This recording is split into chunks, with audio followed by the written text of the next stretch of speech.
ইসলামী আশুনি উপজেলা কর্তৃক আয়োজিত আজকের এই কর্মী সম্মেলনের সভাপতি, প্রধান অতিথি, অন্য অতিথিবৃন্দ, প্রাণ শহীদ রক্তে ঝরা এই আশুনি উপজেলার সংগ্রামী জনতা সবার প্রতি আন্তরিক সালাম। আসসালামু আলাইকুম ওয়া রাহমাতুল্লাহি ওয়া বারাকাতুহু। সম্মানিত উপস্থিতি, আমরা সেই প্রায় 15-16টি বছর পরে আবার এই উন্মুক্ত যে পরিবেশ পেয়েছি, এটা আল্লাহ রাব্বুল আলামিনের একটি নিয়ামত।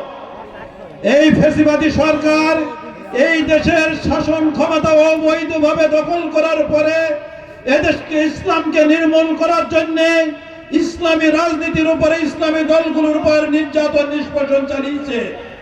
আমাদের নেতৃবৃন্দকে ফাঁসিতে ঝুলিয়েছে।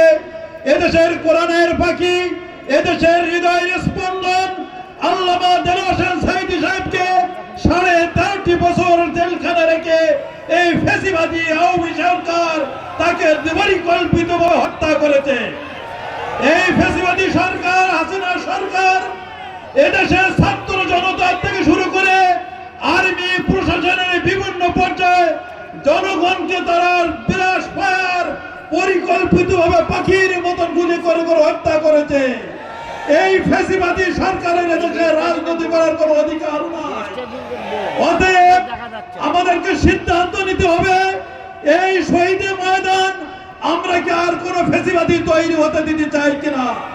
যদি না চাই, আজকে আমাদেরকে সিদ্ধান্ত নিতে হবে, যাদের জীবনের বিনিময়ে 5 আগস্টের এই আমরা বিজয় পেয়েছি, তাদের মনের আকাঙ্ক্ষা আমাদেরকে পূরণ করতে হবে। আমাদেরকে সিদ্ধান্ত নিতে হবে, এই জমিনে আর যেন কোনো ফ্যাসিবাদের আশ্রয় না পায়, আর কারো দুঃশাসনের সাহসিকতা কেউ না দেখাতে পারে।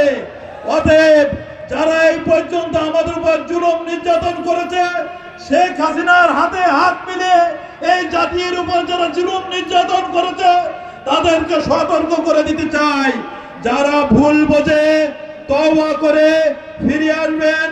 আমরা আল্লাহর কাছে দোয়া করি, রব্বুল আলামিন তাদেরকে কবুল করেন সত্যের পথে।